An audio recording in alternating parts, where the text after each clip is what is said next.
Hi, I'm Bob Hogensen with Martin County Television. You know, locals and visitors alike have long known about the unique communities and rich culture found here in Martin County. Called the Treasure Coast after the discovery of sunken treasure from an 18th century Spanish fleet, the area is recognized for its beautiful waterways and near perfect year-round temperatures.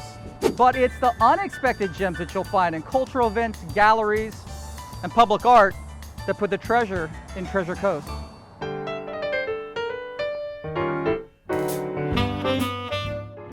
It has been said that a thing of beauty is a joy forever, and that art undeniably is conducive to happiness. If these things are true, then Martin County, well, it's a very happy place to be.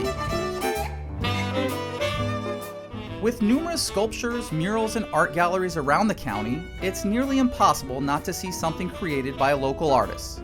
For Martin County, an important component to creating a vibrant and unique cultural destination is to make art accessible to everyone.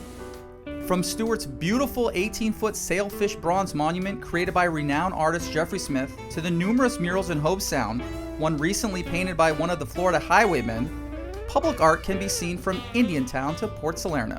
You know, it's arts and culture. It's just really important for us to have things like this in the public.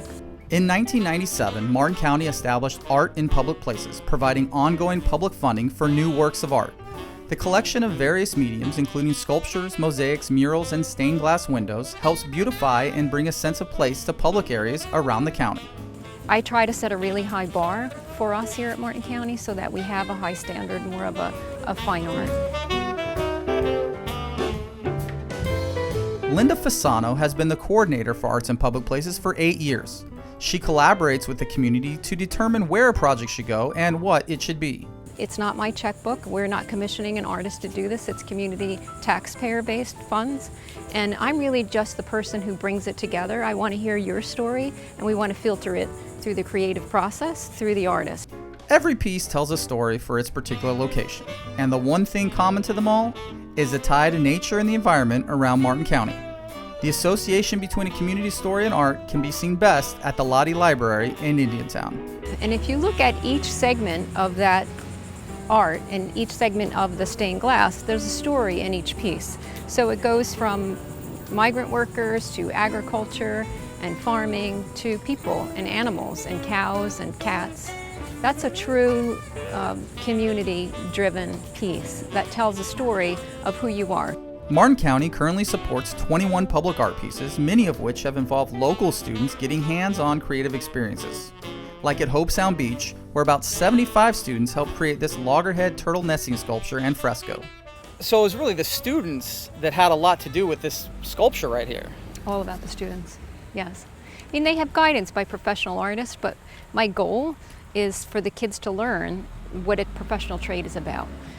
It's not my only goal, but when they're learning, they're really learning at a high level. And we try to bring in local artists as the teaching artists because we want to start ingraining that trade of artist and artist in residence.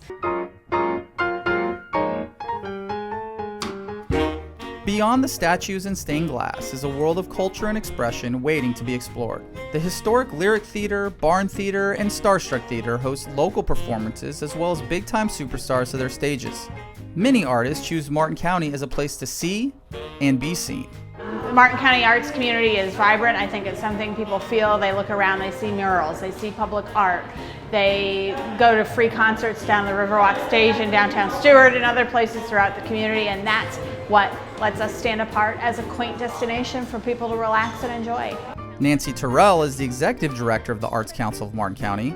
The council puts on the very popular Arts Fest in February that attracts tens of thousands to downtown Stewart to enjoy street fairs, lectures, and culinary arts competitions. Now in its 25th year, the event has just been named by the Southeast Tourism Society as a Top 20 Festival for 2016.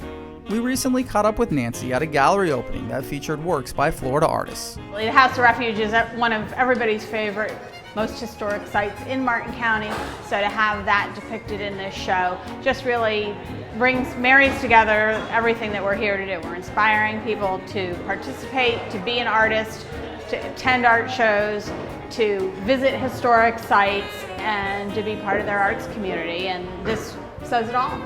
Galleries like this give local artists a chance to showcase their works and share their talent with the community and visitors. Mia Lindberg is one of the local artists that's been featured. She has seen firsthand how supportive the community is towards artists. I was originally from the Fort Lauderdale area, where when things get big, it's a lot harder for you to have a cohesive community. Here, we have so many different facilities working for us, especially the Arts Council. They're making sure all the time that people are in touch with us, that we have people that are willing to go out on the limb either financially or in other ways to facilitate for us so that we can bring art to our community.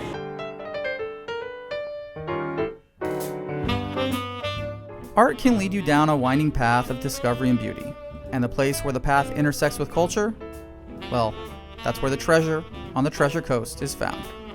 For MCTV, I'm Bob Hogensen.